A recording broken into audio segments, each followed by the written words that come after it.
Question number 106। खिलौने के मूल्य में प्रति खिलौना 20% वृद्धि किए जाने पर इनकी बिक्री 15% कम हुई तो खिलौने के बिक्री मूल्य में कितने प्रतिशत परिवर्तन हुआ। यहाँ देख लेंगे 2% दिए हैं तुम्हें, तो यहाँ सक्सेस वाला सूत्र लगा देंगे x प्लस वाई प्लस में x गुणा वाई बटे में 100। जहाँ कमी दे रखी है वहाँ साइन माइनस का लगा लेंगे और उसका मान माइनस का y हो जाएगा, और जहाँ प्लस वृद्धि है वहाँ प्लस का निशान यानी कि x। तो यहाँ लिख देंगे भाई 20 माइनस का y है 15% प्लस 20 गुणा में माइनस का 15 और बटे में 100। एक जीरो से एक जीरो खत्म कर लेंगे, 5 दूनी 10, 5 तिया 15 माइनस की 3, उधर 2 से 2 खत्म। यहाँ देखा भाई कितना, यहाँ बचा तुम्हारा 5%, 5 में से 3 गया तो बचा 2%, प्लस के बच रहे हैं भाई 2, तो वृद्धि होगी यानी कि उसमें जो है ना कितना परिवर्तन हुआ, बिक्री में 2% वृद्धि हुई। यह आंसर आ जाएगा तुम्हारा, वृद्धि हुई। Question number 107। अजय अपने वेतन का 25% घर के किराए और 5% खाद्यान्न, 15% यात्रा और 10% कपड़ों पर खर्च करें तथा 27,000 रुपये की बचत करें तो अजय का वेतन कितना है। भाई अजय का वेतन मान लो 100 रुपये है, तो उसमें से 25 रुपये तो खर्च कर रहा है भाई कितना, घर के किराए पर। तो किराया लिख देंगे भाई,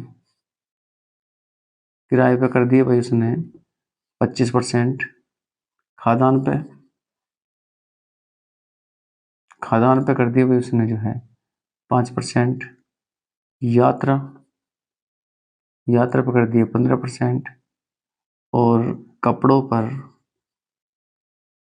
पर कर दिए भाई उसने 10%। ये जोड़ लो भाई, 5 5 10 और 5 15 का 5 का हासिल लगा 1 2 4 1 5, यानी कि 55% खर्च कर दिया उसने। 55% खर्च कर दिया तो बचत कितने की है, वो 100 में से घटा दो इसे। तो यहाँ बचत बराबर लगा दी भाई हमने, बचत बराबर 45 की, और बचत रुपयों में कितनी दे रखी, ये रखी 27,000 की। ये है तुम्हारा 45%, तो 45 यूनिट बराबर कितने की, 27,000 रुपये की।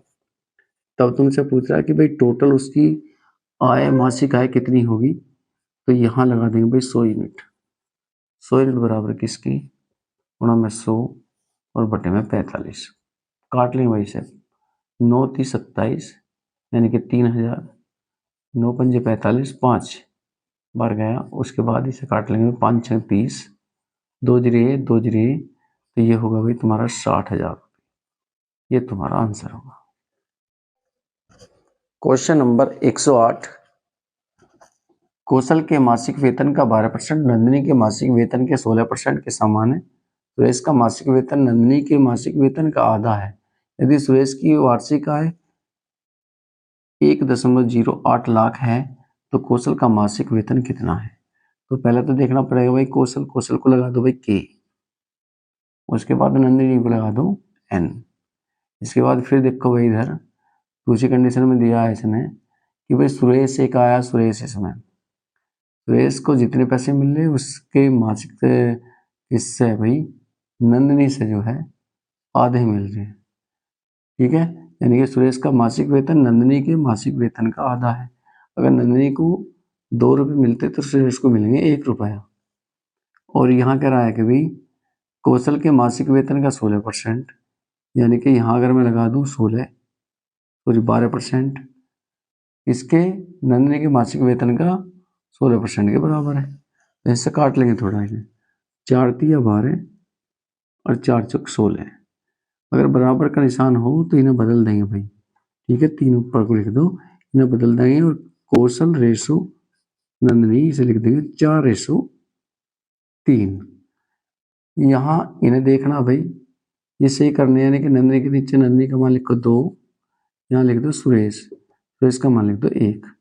इसके बाद यहाँ से इसकी गुणा इसमें कर दो भाई, कितना है 6, 4 दूनी 8, तो कौशल का मान 8 और नंदिनी का मान जो आएगा 6, और ये तुम्हारा हो जाएगा भाई 3 एकम 3 यानी कि 3, ये माना जाओगे।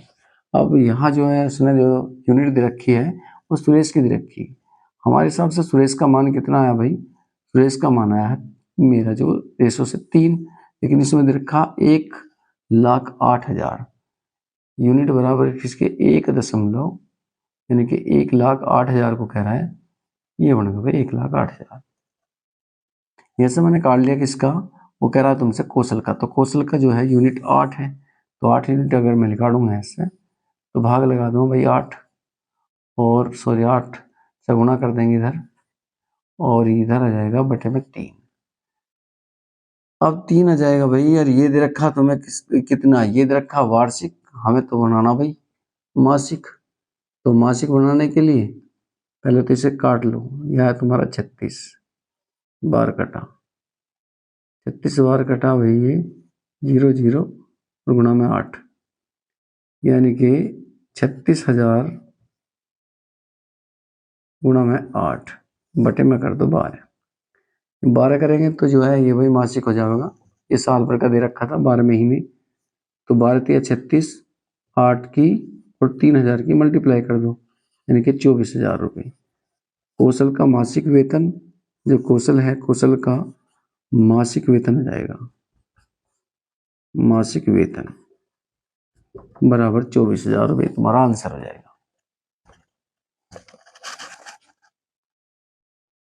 क्वेश्चन नंबर 109, एक व्यक्ति अपनी आय का 80% खर्च करता है।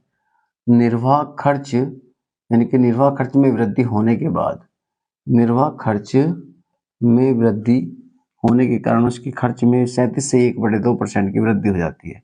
पहले खर्च करा था 80, अब करा 37 से 1/2 की वृद्धि होती है, तथा उसकी आय में 16 से ही 2/3 की वृद्धि होती है। तो उस व्यक्ति की वर्तमान बचत कितनी है? वर्तमान बचत प्रतिशत पूछ रहा होगा भाई, वर्तमान बचत प्रतिशत, तो मैंने प्रतिशत का निशान लगा दिया।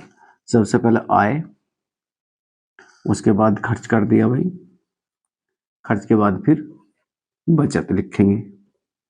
आय मान लो 100 रुपये थी उसकी, खर्च कर दिया 80 रुपये, तो बचत का पता चल गया 20 रुपये। इसके बाद कह रहा कि भाई अब जो खर्च में कितना, निर्वाह खर्च में वृद्धि कितनी होगी? 37 से 1/2%। 37 से ही 1/2% को लिख सकते हो तुम 37.5, वृद्धि हो रही तो 100 में जोड़ दो, कितना हो जाएगा 137.5। और यहाँ प्रतिशत की बात है भाई, प्रतिशत का हटा के भाग लगा दो 100 से और गुणा कर दो किसमें, 80 में, क्योंकि वृद्धि हो रही है, खर्च में वृद्धि हो रही है। एक पॉइंट हटाया है, 0 लगा ली, इनकी दोनों की मल्टीप्लाई कर ली, एक 0 से एक 0 खत्म कर ली। यहाँ देख लिया भाई 8 की और 1375 की मल्टीप्लाई कर ली, तो यहाँ इनकी गुणा करो तो 8 पंजे 40, 40 की 0 हासिल लगे तुम्हारे 4, फिर 8 सत्ते 56, 4 60 की 0 हासिल लगे 6, फिर 13 104 और 6 हो जाएंगे 110, 2 0 से 2 0 खत्म हो जाएंगे, यानी कि यहाँ जो वृद्धि यानी कि खर्च जो आया था वो अब 110 रुपये आएगा, 110 रुपये।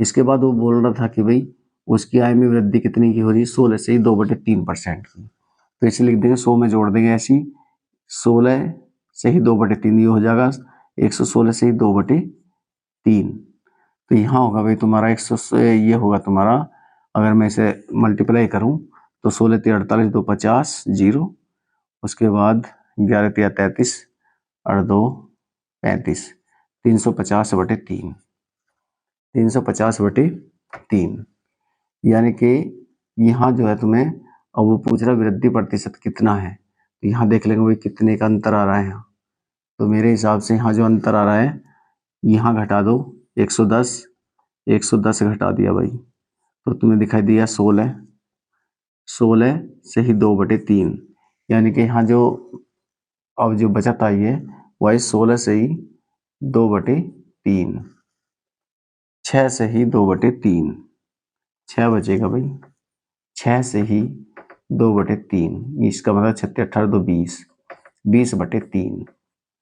अब देख लो भाई इसका प्रतिशत निकालना है हमें, तो प्रतिशत की बात कर रहा था, कितनी वृद्धि हुई भाई 20/3 बटे में जो पहली आई थी 350/3 गुणा में 100, 1 0 से 3 से 3 खत्म, एक जीरो से एक जीरो खत्म कर लेंगे भाई। इसके बाद ये 20 बार गया 5 से, और ये गया तुम्हारा 7 बार 5 से। 20 दूनी 40, यहाँ है तुम्हारा 40/7, इसे काट लूंगा मैं तो।